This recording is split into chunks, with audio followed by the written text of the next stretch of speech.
Je vais raconter une histoire. J'ai le droit de raconter une blague?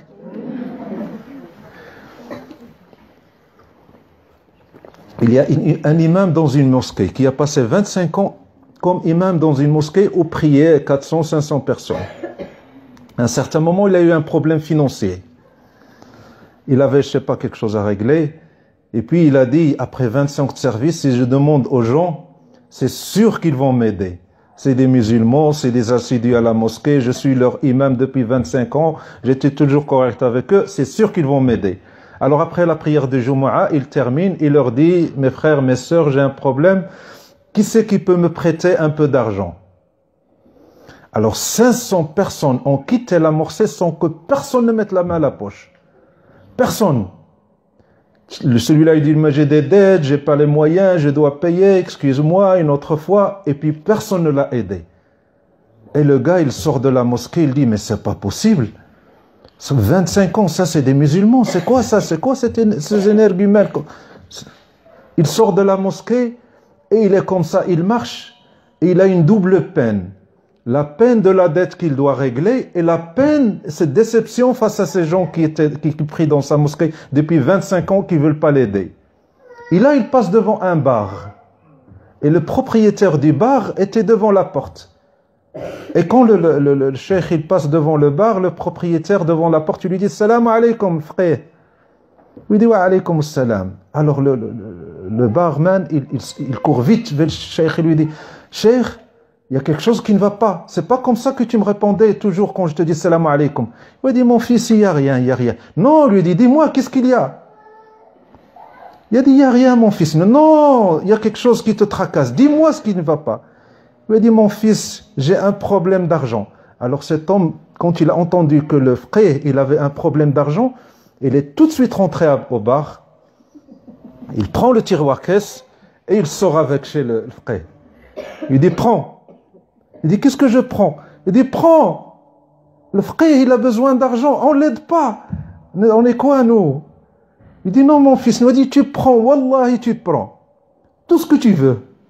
Alors, le frère, il était serré, il prend l'argent. Alors, il le compte. Il lui a dit, mon fils, compte combien? Moi, compter, après toi. A'oudou billah. Il lui a dit, si ça ne te suffit pas, je vais à la maison. J'en ai à la maison. Il lui dit, ça me suffit. Est-ce que je te fais une reconnaissance de dette? Il lui dit, a'oudou billah. Moi, douter de l'frère de notre quartier. Non, tu le prends et tu me le rends quand tu veux. Et si tu n'as pas les moyens, c'est pas grave. Parce que quand on pêche, on se rend compte du péché. Et on sent cette douleur du péché. Et on sent qu'on est loin et on cherche le moyen de nous repentir. Mais quand on est à la mosquée, on prie, on croit qu'on est dans le droit chemin et on ne cherche pas à se repentir. Alors, quand il lui a donné l'argent, frère, il a mis l'argent dans sa poche. Alors ce barman lui a dit, oh frère, fais des doigts pour moi. Fais une doigt pour moi. Il a dit, mon fils, lève tes mains. Il dit, Bismillah ar-Rahman ar-Rahim, alhamdulillah, rabbil alamin, salatu wassalam ala sayyidina. Qu'Allah subhanahu wa ta'ala te garde toujours comme ça et que tu n'ailles jamais à la mosquée. Il dit, pourquoi le frère? Il lui a dit, si tu vas à la mosquée et tu deviens comme eux, il vaut mieux que tu restes dans ton bar. Donc, qui est meilleur? Toi qui pries ou les autres qui ne prient pas?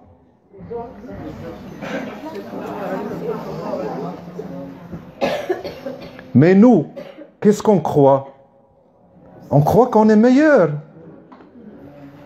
On croit, on n'a rien. Allah subhanahu wa ta'ala yada'u sirrahu haythu yasha'. Allah, il donne à qui il veut, comme il veut, quand il veut, sans tenir compte de n'importe quel acte qui vient de toi. Allah maintenant, il donne qu'aux prieurs, qu'aux adorateurs. À qui il donne? À tout le monde. Donc c'est son affaire. Donc, quand Allah subhanahu wa ta'ala nous raconte l'histoire de Adam et de Iblis la'natullahi alayh, c'est dans ce but. Apprendre à réagir face à nos actes. Quand tu pries, comment tu réagis? Quand tu pêches, comment tu réagis? Et tout doit te pousser vers l'humilité et la modestie devant Allah et devant sa créature. Et tout ce que tu pousses à te sentir supérieur, c'est satanique.